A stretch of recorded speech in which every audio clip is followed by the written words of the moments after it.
Hello YouTube. I want to tell you about my experience at UPS. I used to be a part-time package handler. I was a safety committee member on the CHSP committee at a UPS hub, a distribution hub where they would receive and ship large volume of packages in a major city. And I would often drive to work and get there, and they would become fully staffed and they would just send me home. I wasn't paid for the commute. I didn't get to work to compensate me for the gas that I spent to get there or the maintenance that I would have to do on my vehicle.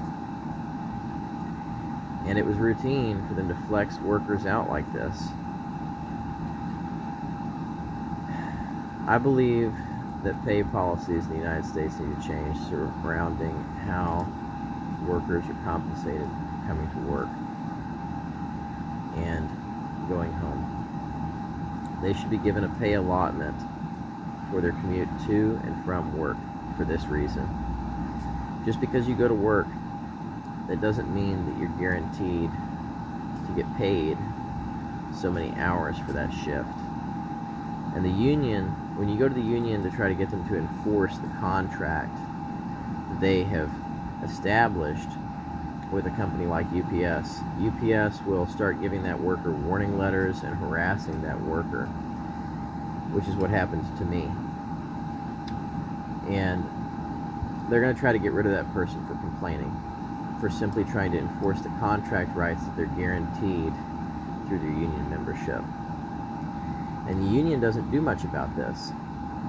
There's no penalty pay for part-time workers, and the amount of harassment that the person has to go through simply for a job where at the time I was bringing home between $90 and $150 a week as a package handler, and I had full coverage insurance. That's a lot of trouble for such little compensation. UPS would try to bully workers who tried to stand up for their rights, and often succeeded. And the union wouldn't do anything. They would just have somebody talk to the company, and the harassment would continue.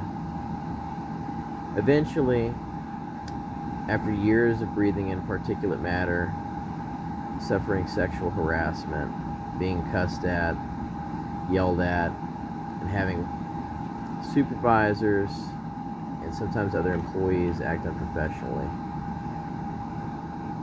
I got fired.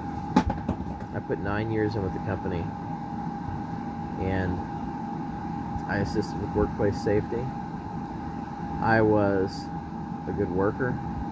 I was reliable, and they just cut me loose as soon as I got sick with a respiratory illness, which was probably linked, at least in part, to the fact that I was getting black lung from the job. There was cardboard dust circulating through the place all the time, and I would take a shower and I would blow large amounts of black out of my nose like a coal miner without respiratory protection. I would ruin my clothing. Every night I would have to take off my clothes when I got home, and I would have to wash and immediately jump in the shower. My clothing would get stained, would get holes in it. I'd have to buy my own gloves, my own boots, my own cooler, my own snacks, my own drinks. Because a lot of the time the workplace water fountains did not work. They were in pieces, literally in pieces, inside of the building. Which is part of the reason why the company didn't want us to bring in phones to take video or pictures of those things. And I would routinely send hundreds of pictures to the safety supervisor directly above me to share about those plant conditions inside of UPS's hub. But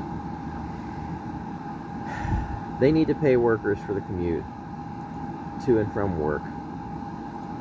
They need to ensure that workers are compensated a fixed period of time if they come to work, because people can't come to work for free. You have fuel costs, you have insurance and maintenance costs in your vehicle, and your time when you're commuting is time that you're not with your family. That's time that could be spent going to school or doing another job. And it's just a form of abuse to have somebody drive a half hour or an hour to work in traffic during rush hour and then send that person home because you're fully staffed and you told that person to come in anyway, or you just decided you didn't need that person after that person arrived at the workplace.